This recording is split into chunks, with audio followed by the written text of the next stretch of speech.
websites that have basically used Facebook Connect to power them. One of the concerns we had was, does Facebook basically take all this data? And we're learning that it looks like that's not really the case, but it's something that we just need to fully confirm is, you know, if you use Facebook Connect, just make sure they're not basically going to take all of our behavior data. We think at this point that from a technical standpoint to develop this, it should be feasible based on existing technologies. What is going to be challenging, I think, goes back to the desirability piece in terms of what are the gaming mechanics, and Andrew didn't talk a lot about it, but we've been trying to think about, you know, how do you seed this thing? How do you get people to sort of start to give you some amount of data that you can work with? Maybe it's not starting out with transactional data in the beginning, but it's just how trustworthy are these people that you know, and how do you get them to rate it in a fun way? Like, you know, maybe you have different awards, you know, like who was, you know, in high school, like, you know, were you the most likely to, you know, drive a car and smash it or something, or whatever, right? You do it in a fun way, but you get some valuable information. So we've been thinking a lot about that. From a viability standpoint, so Josh mentioned there's this movement called collaborative consumption. Basically, the idea is that the 20th century was about hyper-consumption. You just bought a lot of stuff and that was your identity. And as we're moving forward, it looks like it's more about, you know, collaborative consumption where how do you have access to everything, but you don't own it all. So, you know, it's not that you're consuming less, it's just that a lot of things are sitting idle. So like cars, for example, sit idle 92% of the time. That just seems like a waste. Drills get used, I think, 8 times on average in their lifespan. Like, that's ridiculous. Like, you should be able to rent a drill. And so this is going to be, we think that this is going to be a huge market. A recent source, I think Fast Company actually mentioned this recently.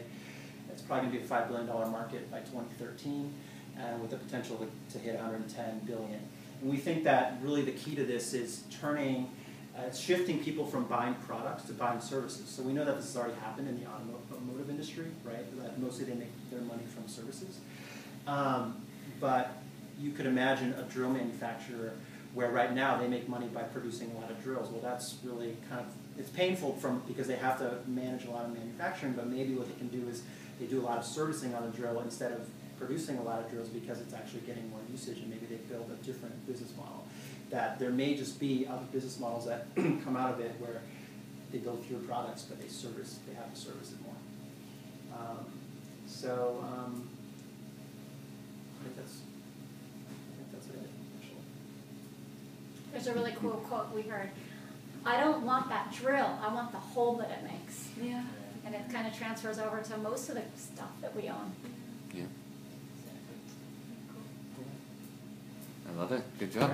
Can you get about your next steps? Yeah. Next step. Sure. Okay. So, do you want to do the feasibility? You're there. Go ahead. So, mentioned this, but from a desirability standpoint, we really need to figure out what the seeding strategy is for this. It's a chicken and egg problem, obviously. Also, we know there's a privacy issue here because you're talking about trust. So how do you actually design so that you're maintaining privacy, but yet get enough information? And the thing is that we'd have to be a brand that's really trusted. Like, we can't, you know, we'd have to manage that really, really carefully and how to do that. We want to basically research how we're going to present the information, because we think that if you just give someone a number, you're 92, like that's really probably not as meaningful as if you presented a couple different things, and we just don't know what that looks like yet.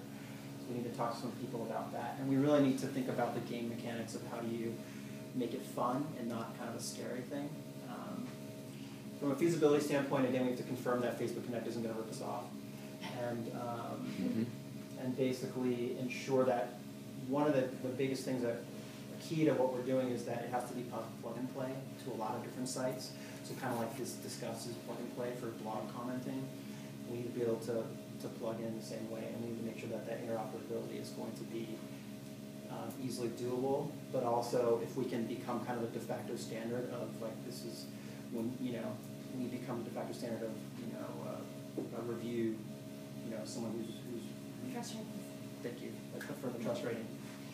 And then from a viability standpoint, we just need to explore a lot of different business models. Is this a licensing thing where we license our sort of, you know, trust scores as a white label to a lot of different web properties? Do we actually try to do a total roll-up of like the long tail to like get scale from a P2P standpoint, and then build out and then do a data aggregation of that? Maybe we were thinking that would be more of a private equity play, but could be interesting. You know, maybe premium services for certain individuals, and then what's the last one? Advertising. Ad supported. The other thing too was, and then you know, do we license it to a web property, or do we just take an amount per transaction or something like that? Mhm. So Mhm. the things that we're going to think about. Thank you.